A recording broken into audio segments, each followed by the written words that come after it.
Natutuwa kayo. Eh, may natutuwa ba kayo? Hallelujah. Alam ko, hindi kayo natutuwa.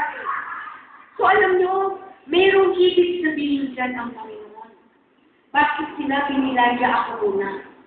Ano ang sabi sa Matthew 6:33? Seek ye first the kingdom of God, and all these things shall be added unto you. Unahin natin ang Diyos. Unahin natin na tayo ay makapaglingkod muna sa Kanya bago yung atin. Yun ang sinabi rin ni Elijah, ako muna ipagluto mo, at pagkatapos yung sila, saka yun ay para sa inyong mag-ina. Yun yung word ng Lord sa kanyang sa Bible na sinabi sa Matthew 6:33. Seek ye first the kingdom of God, and all these things shall be added unto you. Anong ibig sabihin? Pag inuna mo ang Panginoon, ang mga susunod ay sunod-sunod na pagpapala na para sa iyo. Amen. I-multiply ni Lord. Anuman ang naiwan para sa iyo, i-multiply ni Lord. Basta huwag kang matakot, unahin mo ang Diyos. Amen. Huwag mo sasabihin, maglalaba muna ako. Bukas na lang ako sa Miyerkules mag-church. No. Alam niyo, noon, kami ay may negosyo. Nagsikat kami before. No? Kami mag-asawa. And then tinawag ko na mag-full time ang ating pastor. Sumunod po siya. Pero nung tayo na nagninegosyo kami, talagang siyempre priority mo negosyo. Meron kang pinopondohan cheque, meron kang pinasusweldo ang mga tao. So parang sa'yo, priority ay negosyo. Pero alam niyo po ba, malinaw na malinaw ngayon, kahit may negosyo ka, na kailangan mo magpondo, kailangan mo magpasweldo, unahin mo si Lord. Amen? Unahin mo si Lord. Kaya nga sinabi, don't be afraid. Pag sinabihan ka ng Panginoon o ng pastor mo, mag-church kayo, ganito may gawain tayo, unahin po natin yun. At huwag kang matakot. Alam mo ba, hindi mauubos ang mga customer niyo o pasyente. Ako, hindi na sinasabi marami magkasakit. Pero hindi ka mauubusan. Kung ang kinakatakot mo, wala kang pangpondo, ibibigay ni Lord ang pangpondo mo. Amen. Huwag kang matatakot. So ngayon, malinaw na malinaw ang word. Seek ye first the kingdom of God. Unahin mo muna si Lord at ang lahat na ito i-multiply. So bakit sinabi ni Elijah, may dala-dala kasi siyang mensahe. Anong sabi dito? Then use what's left to prepare a meal for yourself and your son. So yun na nga yun yung tira. So for this is what the God of Israel says, there will always be flour and olive oil left in your containers until the time when the Lord sends rain and the crops grow again. This is multiplication. Nakita niyo po? Ito yung mensahe na dala ni Elijah para dun sa mag-ina. Kaya sinabi niya, sige na, huwag ka matakot, magluto ka, pero unahin mo muna ako. At alam mo ang ginawa dito ng babae? Sige po. So she did as Elijah said. And she and Elijah and her son continued to eat for many days. Ano nakita nyo? Continued to eat many days. Amen. Hallelujah. There will always be enough food. There will always be enough finances in you. Amen. I now release the anointing of multiplication in all areas of your Christian life. In Jesus' name, receive it. Amen. Hallelujah. Alam mo,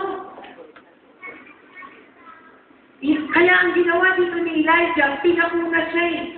Dahil alam na alam ni Elijah, meron siyang salita na dala-dala. So, nag-multiply. Hindi na ang sabi ng babae, ito na lang eh. Alam mo, may struggle yung babae. Ganun din tayo. Gusto natin sumunod, pero may struggle. Dito yung babae ganun din. Gusto niya magpakain. Kahit na yun na lang last bread, last flour. Nag-struggle siya pero sumunod. Kaya alam niyo po ba, yung struggle struggle natin sa ating dibdib, sa ating isipan, yan ay gawa ng kaaway. Ino-hold niya ang iyong pagyaman. Kasi bakit? Alam ng demonyo na pag ikaw ay sumunod sa Diyos, sa salita ng Diyos, ikaw ay ipaprosper ng Lord. Anong sabi ng Amen. Panginoon? Diba? Alam ng Lord ang plano sa buhay natin. Ang kailangan lang, sumunod ka. Amen. Sabi ng Diyos yan sa Jeremiah 29:11, alam ko, I know the plans I have for you. The plans to prosper you and not to harm you, prosper you. So, ibig sabihin, walang mahirap dito. Amen. Walang Amen. mahirap dito. Binibigyan ako. Lahat ng nasa Go Life Church ay ipaprosper ng Lord. Amen. So, yun ang nangyari, nag-multiply. Imbis na yung iniisip niya na hanggang doon na lang, hindi nangyari. So, ano sabi dito? There was always enough flour and olive oil left in the containers, just as the Lord had promised through Elijah. Sometime later, eto. So, tapos, nakita ang himala ng Panginoon. Pero sometimes, makakakita rin tayo ng another test in our faith. Kagaya ng nangyari ngayon, maraming nagsasabi, first time nangyari, bumaha sa Manila. First time nangyari to, yung mga bumaha, pinaha po sa amin, like sila doktora. First time po nangyari sa Pasig, na talagang yung hanggang second floor yung tubig. First time. So, ibig sabihin, alam na natin na may Diyos na nag-aalaga sa atin. Alam na natin sometimes na tayo ay exempted sa mga ganung mga sitwasyon. But sometimes the Lord allows it. Pero hindi ibig sabihin, sabi nga nung kausap ko, sabi niya, sabi ko sa Lord, hindi ako magtatanong. Dahil alam ng Lord kung paano ako magmahal sa Kanya. So pag ikaw sigurado ka, kung paano mahalin ng Panginoon, maglingkod sa Kanya, wala kang iisipin na yun ay parang paano sa'yo. Hindi mo yung iisipin. But you know, sometimes God allows some situations para lalong ipakita ng Panginoon ang kapangyarihan niya. Amen? So, nangyari yan dito sa Magpina.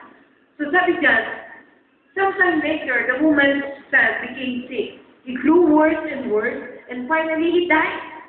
So, yung kaisa-isang anak, pagkatapos na nakawid ang kanilang gutom, hindi namatay sa gutom, namatay sa sakit. So, meron uling sitwasyon. Okay. So, sabi dito, then she said to Elijah, "Oh, man of God, what have you done to me? Have you come here to point out my sins and kill my son?" So, para na siyang nanon, ha? Para siyang na-convict.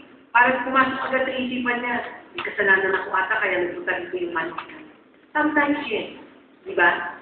Pag may nangyayari sa atin, minsan sasabihin mo na ako, eto na ang sinilang doon. Eto na ang palo. Kasi ang tigas ng ulo ko. Yes! Pumapasok yan! Diba? Yun lang, pag-gising mo sa umaga, pag-gising mo ng Sunday, tamad-tamad ka pa! Samantalang ang Sunday for the Lord.